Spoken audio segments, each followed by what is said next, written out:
में आज हम लोग एक टॉपिक पढ़ते हैं भारतीय राष्ट्रीय आंदोलन। ये BA फर्स्ट सेमेस्टर का पेपर का नाम भी है और BA फर्स्ट सेमेस्टर जो बच्चे हैं उनका प्रथम टॉपिक भी है। अगर हमारा ये टॉपिक क्लियर होता है तो इंडियन पॉलिटी लगभग 50% क्लियर हो जाती है। ठीक, हम सभी जानते हैं कि 1885 से 1905 फिरोज शाह मेहता, दादा भाई नौरोजी, गोपाल कृष्ण गोखले, लाल बाल की नीतियाँ हम सब ने बहुत बार सुनी है। आज हम इनको क्लियर कर लेते हैं एक ट्रिक के द्वारा। ठीक है, जैसे कि डायग्राम आप देख रहे हैं भारतीय राष्ट्रीय आंदोलन, इनके ये 3 चरणों में आंदोलन हुआ है।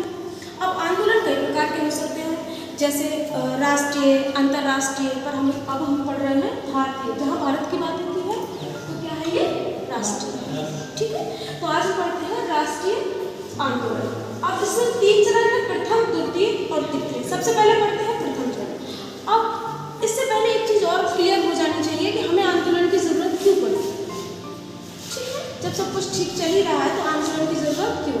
तो ये बात करते हैं ब्रिटिश साम्राज्य से, जब ईस्ट इंडिया कंपनी के बहाने अंग्रेजों ने भारत पे क्या किया, अपना शासन किया।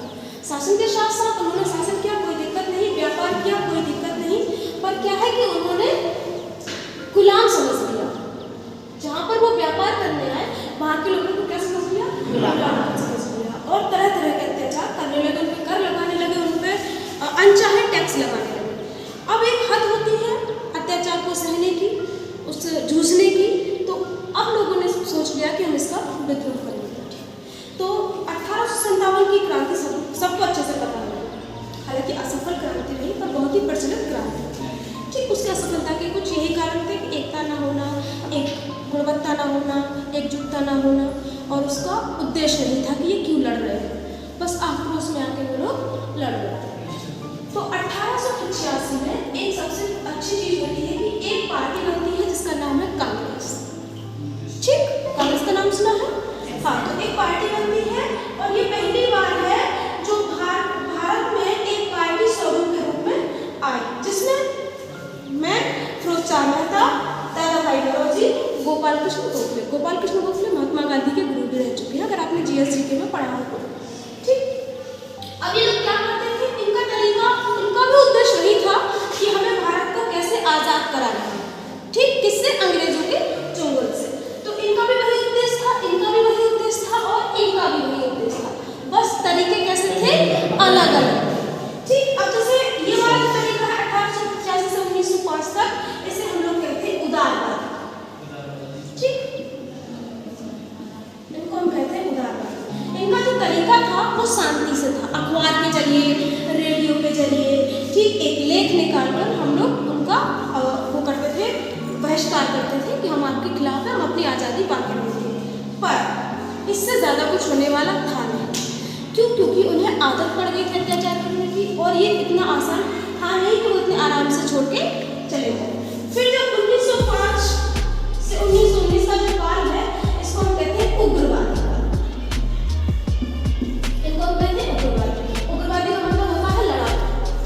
तो ईद का जवाब आप एक मारेंगे, हम अपना 2 मारेंगे। जैसे बाल, पाल और लाल वाली बात की नीति हम लोग 10th में, 12th में, 9th में, जब से हमने पॉलिटी पढ़ी तब से हम पढ़ते आ रहे हैं। ठीक, इनमें क्या कौन सा प्रमुख नेता रहे हैं, बाल गंगाधर तिलक, बिपिन चंद्र पाल और लाला लाजपत राय और अरविंद घोष। ये लोग क्या करते थे कि उनको उन्हीं के तरीके से हराना, जैसे आंदोलन करना, ठीक, और रणनीतियाँ बनाना।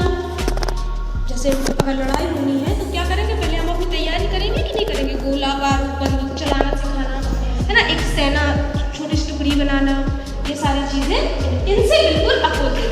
ये शांत, हालांकि आंदोलन ये भी कर रहे थे और आंदोलन ये भी कर रहे थे, दोनों का मकसद क्या था, आज़ादी था, परंतु इनके तरीके कैसे थे, अलग।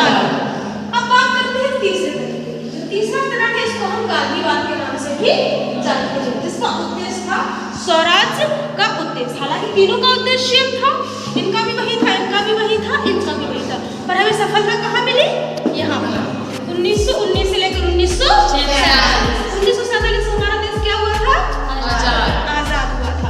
अगर यही सारी नीति जो हम यहाँ अपना रहे थे तरीके से, जैसे असहयोग आंदोलन, भारत छोड़ो आंदोलन, है ना, बहुत सारी ऐसी चीज़ें, बहिष्कार कर देना, चीज़ों को छोड़ देना, मतलब आंदोलन करना पर दिमाग से, राइट।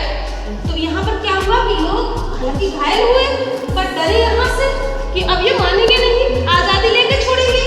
फिर जब यहाँ तक बात पहुँची तो इस समय में एक चीज़ और थी, पूरा अंतर्राष्ट्रीय में एक विश्व युद्ध चल रहा था। कौन सा विश्व युद्ध था वो?